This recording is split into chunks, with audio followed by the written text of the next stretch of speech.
Hello there, good evening. Welcome to Look North, our top story tonight. Early evidence shows Bradford's clean air zone is reducing pollution in the city and saving the NHS thousands of pounds a week. Improving the pollution levels, reducing pollution, we're seeing this knock-on improvement in the health of the population. The council leader says it's so successful it could be scrapped. We'll explain all. Also tonight, Sheffield is now home to the only Commonwealth War memorial outside of London, remembering troops who died in 2 world wars. Painting to inspire hope. People with facial differences after cancer treatment see their portraits go on display in Leeds. And could you give Nova a home? She's been at kennels for almost 800 days. And did you see it? Blue sky was spotted across parts of North and West Yorkshire just for a time today, but will we be as lucky tomorrow? Join me for the detailed forecast.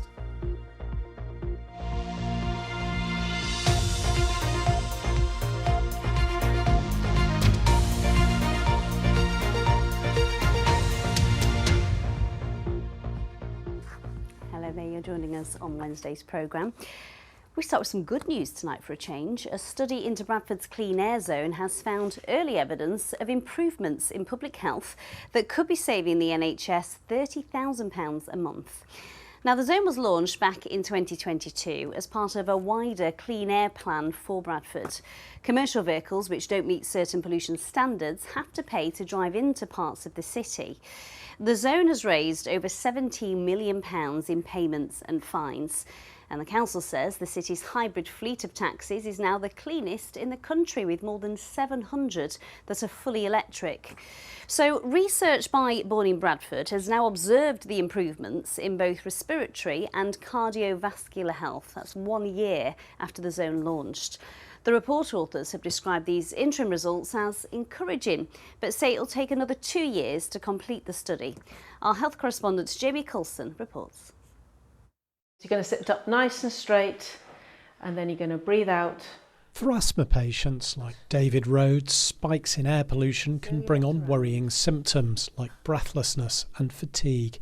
It means he keeps a close eye on air quality and some days will choose to stay at home. I think there was a spell in September where it was bad for 3 days, and by the 3rd day I was quite worried and concerned as to whether I should use my rescue medication. We know that if we reduce air pollution, it has benefits across the board, but it really does benefit those patients whose respiratory symptoms are triggered by air pollution.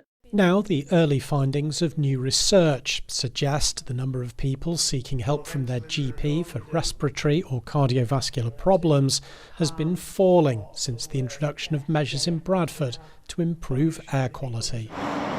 The Clean Air Zone was launched in Bradford in September 2022, which introduced charges for the most polluting commercial vehicles entering parts of the city. It was a central pillar of Bradford's Clean Air Plan, which brought in policies to tackle illegal levels of nitrogen dioxide. The study looked at a 2-year period before the Clean Air Plan was introduced and then compared it with a similar timescale once the measures were put in place. It then analysed the number of patients seeking help from their GP or A&E for respiratory or cardiovascular problems. It found that 1 year after the launch of the Clean Air Zone, there were on average 598 fewer GP visits for respiratory health each month and 134 fewer visits for cardiovascular health. The study has estimated this is saving the NHS more than £30,000 each month. Historically, we've had very high levels of respiratory and cardiovascular ill health. Much of that we've shown has been caused by pollution in the city. So by improving the pollution levels, reducing pollution, we're seeing this knock-on improvement in the health of the population, and that's resulting in reduced healthcare burden for our very hard-pressed NHS doctors and nurses who are on the front line. Researchers have stressed these are interim results and it will take 2 more years to fully understand the impact. Lovely to see you. But it is early evidence of the health benefits of improving the air we breathe. Jamie Coulson, BBC Look North. So do these health benefits now mean that the city is hitting targets for clean air pollution? I've been speaking to the leader of Bradford Council, Susan Hinchcliffe. So we're much better than we were. So we had 35 areas which were outside legal levels. Now we just have 4, so we're making significant progress in that direction. What extra measures are you taking in those places where you're not yet reaching the legal levels of pollution? We have to continue with the clean air zone to show that we're making continuous improvements to governments, and obviously we're using the clean air zone money, which we can't use for anything else, to actually pay for clean air initiatives all around the district. So Clean Air Schools programme is something that we're also funding at the moment to make those extra differences in those areas where we know we need to improve air quality even further. The clean air zone is only a partial measure. It doesn't include most passenger vehicles. So if you know that this is potentially saving lives, why not go further? It was told to us that actually passenger vehicles were not needed to be going in, and therefore we've left with business vehicles and taxis who are in the zone. I just want to say thank you very much to all the businesses actually in Bradford who participated in this, particularly our taxi fleet, who are now the cleanest in the country. And without them and without their efforts, we couldn't have done this. There's no legal obligation to keep the measures in place once stable levels have been met. So will you lift the clean air zone? Absolutely. We have to demonstrate to government that we've achieved the clean air limits for all the areas in Bradford, and we have to sustain that for a period of time. And then after that, when we've proven that we're able to do that, government will then allow us to remove the clean air zone. What's to stop those polluting vehicles coming straight through the city again once it's lifted? There was a £40 million grants from governments that we gave out to businesses in Bradford to improve their vehicles and buy new vehicles. That has also will sustain in the future because those vehicles will still be in Bradford. People have bought new vehicles and that is obviously going to have a lasting benefit for people of Bradford and the air quality here. Susan Hinchcliffe, thank you. Thank you.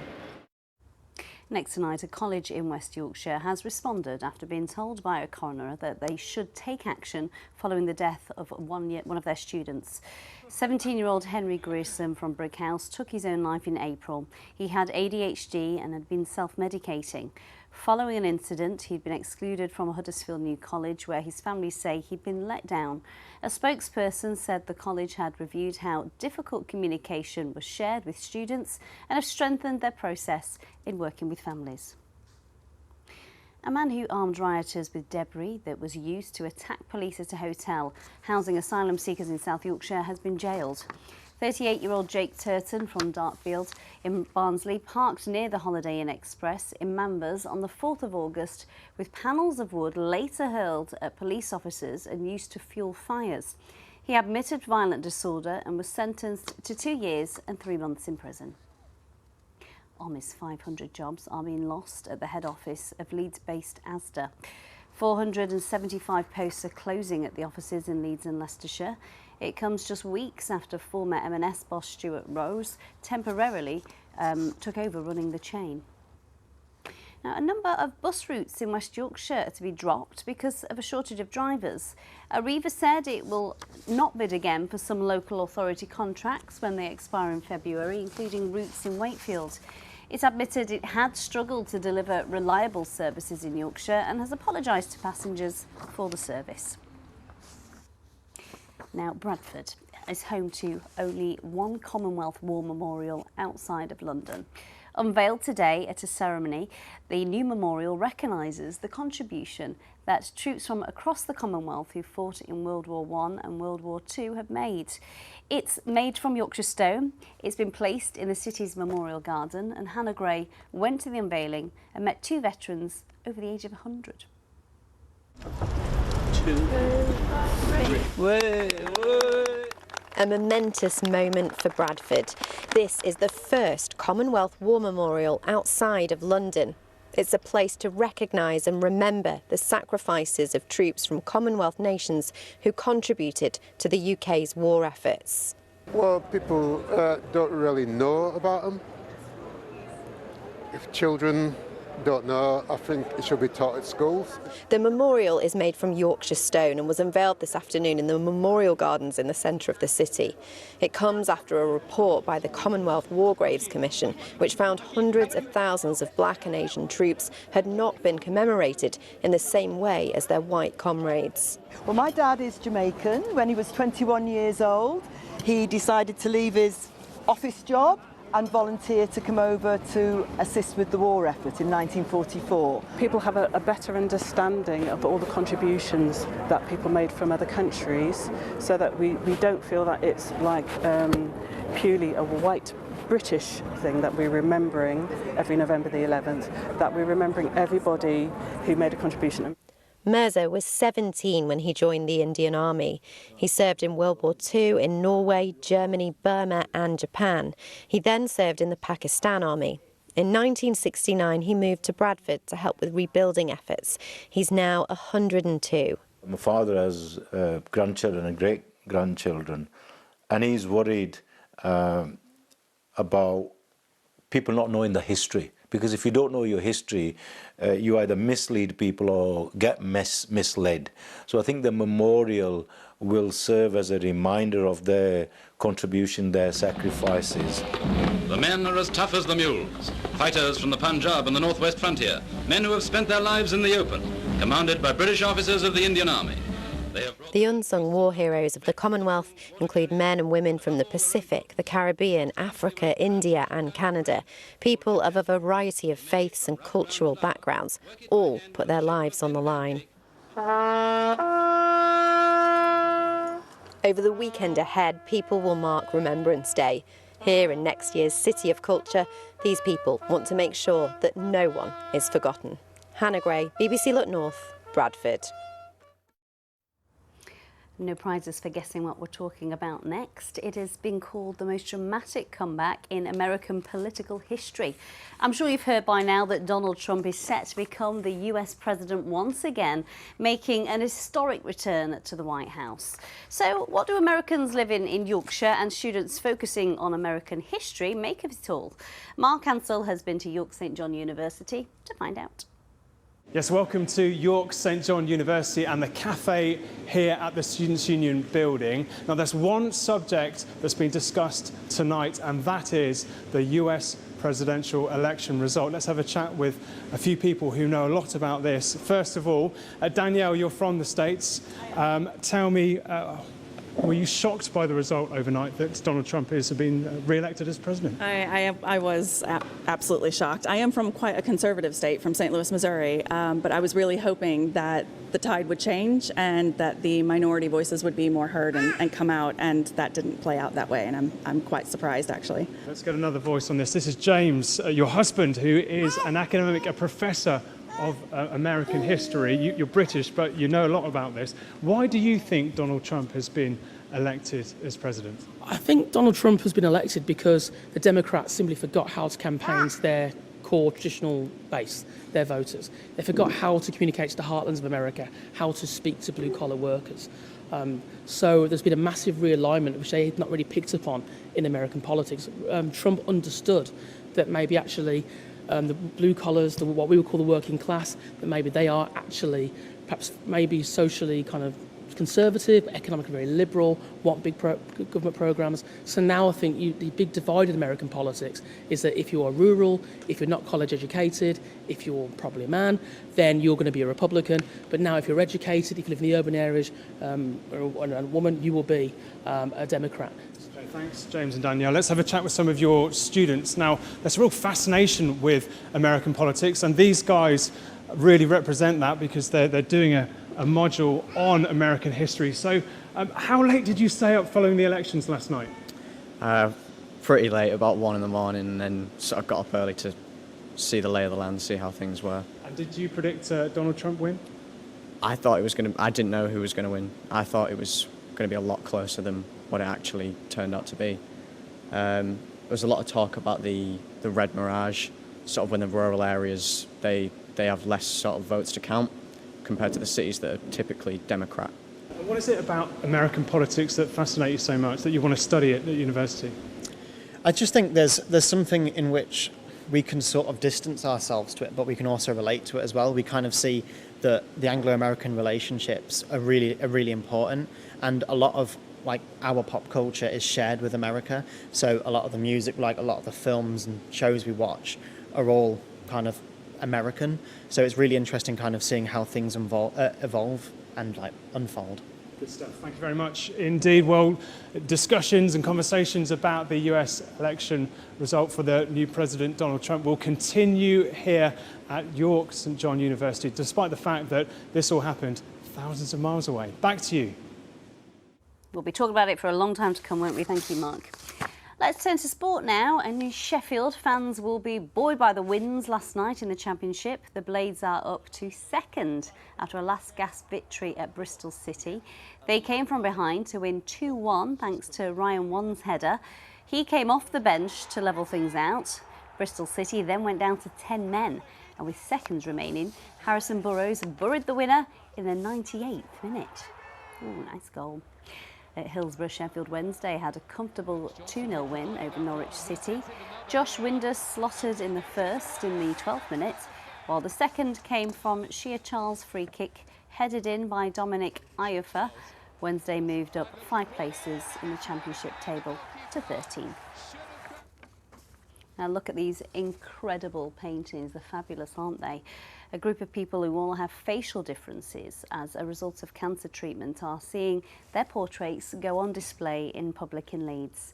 I Am Still Me is a series of paintings created to highlight the psychological impact of having parts of your face removed.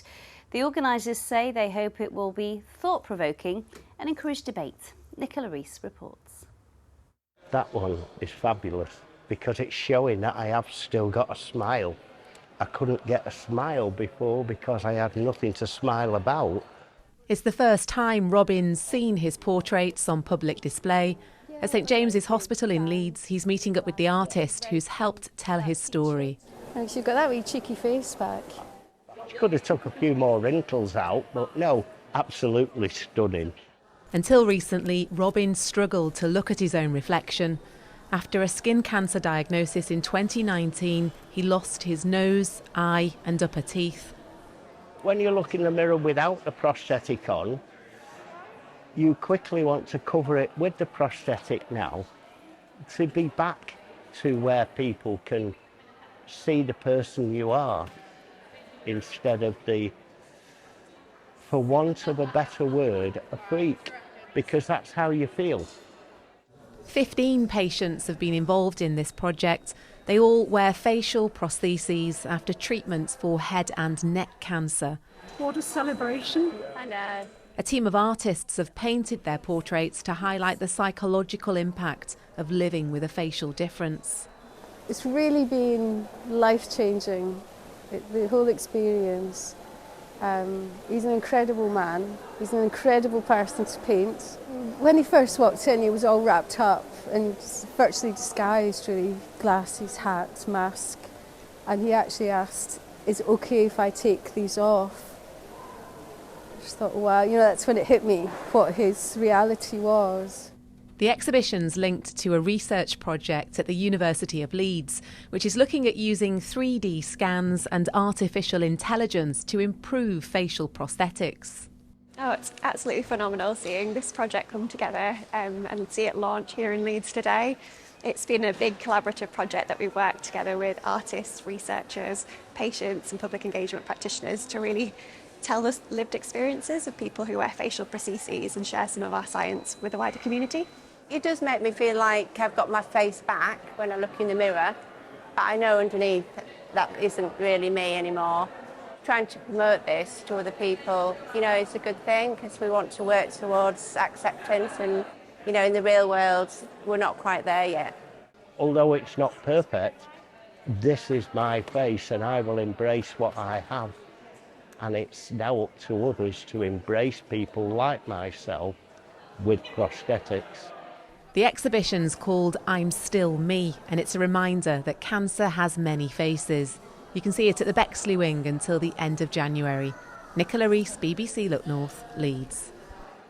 Certainly looks worth a look, that, doesn't it? Do try and get down there to see it. The RSPCA is looking for a new owner for a dog which has been with them for almost 800 days. Nova the Lurcher came to them at their kennels in Sheffield 2 years ago. Tom Ingle reports. This is Nova, all lurcher, all life. Nova herself, she's absolutely lovely. When she knows you, she's an absolute sweetheart. She loves her cuddles, she loves going for walks, playing, just being around you. She loves to be around you at all times, following you, seeing what she's doing and stuff like that. And she loves singing as well. She's quite a good singer. But Nova is homeless. She didn't get on with another dog at her old place, so her owner brought her to the RSPCA. That was 2 years ago, and she's lived at these kennels in Sheffield ever since. The charity want to find her a new home. I would say probably a quietish home, not too busy, and obviously a only pet as well is probably ideal for her. Kerry helps to look after dozens of dogs at this centre. These are loud and busy times. The charity believe the cost of living is forcing owners to give up pets. Even so, it's unusual for a dog to spend all this time with them. Nova wears a muzzle when she's out and about in public. So the muzzle's for, because obviously she can be reactive with other dogs and people, so it's for her safety that she walks in a muzzle, because obviously, especially with dogs and sometimes people, they can just walk up to dogs, and obviously she's not happy with that sort of situation. The media attention has made Nova a star, a supernova, you might say. But until someone offers her a home, she continues to clock up her days here. Tom Ingle, BBC Look North, Sheffield. Oh, hopefully someone's got a home for Nova. It was bonfire, of course, last night, wasn't it? And those fabulous fireworks lit up the skies right across Yorkshire. Let's just take a look at the incredible bird's eye view over Rotherham. Wow, this was the display over the Cross Keys pub in Watherponder, it was captured by our drone cameraman, Malik Walton. Isn't that fabulous? And even better from a warm studio, sat here, nice and cosy. But I don't know about you, I could really smell the bonfires in the air this morning. And Paul, we started the programme talking about air quality in Bradford, and you do wonder, once you've sort of seen that cloud left behind after the fireworks, does that make a difference to air quality? It has made a really big difference, and you know, the air quality in Leeds and York is really bad today. Part of it's a hangover from the fireworks, the smoke and the bonfires, but part of it's the high pressure that's sat across us. So there's a lid on the atmosphere that's trapping all this pollution. Some of it's coming up from the south as well. So all in all, it's not a pleasant mix. And there's no wind either, is there? There's no wind, so it's all sat there. So it's usually the urban areas, as I say, the middle of Leeds, the middle of York is, you know, really bad. And it's the nasty particulates, the really small ones, you know, that get into your chest. So, I mean, hopefully things will improve, but the proper improvement won't come until probably early next week. Anyway, did you see the sun today? A little bit of it, yes. May I say so? I stuck my neck out last night and suggested there might be some cloud breaks. And look at this. This is Kirkham in North Yorkshire. It lasted for about 47 minutes, but nevertheless, we did see the sun, and it was spotted in Leeds as well, with some lovely stratocumulus. But Matt in Leeds saw the sun for about 26 minutes. But anyway, we'll take that win, won't we? If you've got any pictures you want to send to me, then the addresses are on your screen right now. I'm not so sure you're going to see any blue sky tomorrow, though. It's back to overcast skies right across our region. There's your headline, that cloud. It's a familiar story. That cloud might be thick enough for a few spots of drizzle. Otherwise, it's mostly dry with these, you know, really featureless skies, and we're not really going to see a change to that until later in the weekend, early next week, when hopefully it looks quite a bit brighter. So high pressure, this is a high pressure that's trapping all this pollution close to the surface, so that's why we're breathing in this poor air quality. On Sunday, this little front might bring a few showers, but also introduce a change. The cloud breaks up, and early next week looks fine and much brighter. There's the satellite picture. There's that break in the cloud that was chased away. Cloud has now filled into that gap, so we're all in the same boat this evening. It's overcast. Eventually the cloud will thicken to produce a little drizzle, especially over the hills where there'll be some mistiness too, and we will see lowest overnight temperatures around 8 or 9 degrees Celsius. So tomorrow's high water times, there we are, Scarborough 7:26, Bridlington at 7:41. So it's a grey, sort of dingy sort of day, overcast skies. Apart from the odd spot of drizzle, as I say, it's going to be dry. We're going to see top temperatures around 12 or 13, and it's the same forecast for Friday into Saturday. That's it. I only saw the fireworks driving home, but I did get a sparkler and a toffee apple. Oh, so did you? I'm a happy girl. You're posh. Dead posh, that. That is it from us. Tom Ingle, also posh. Here's with you on the late news at 10:30. Bye-bye for now.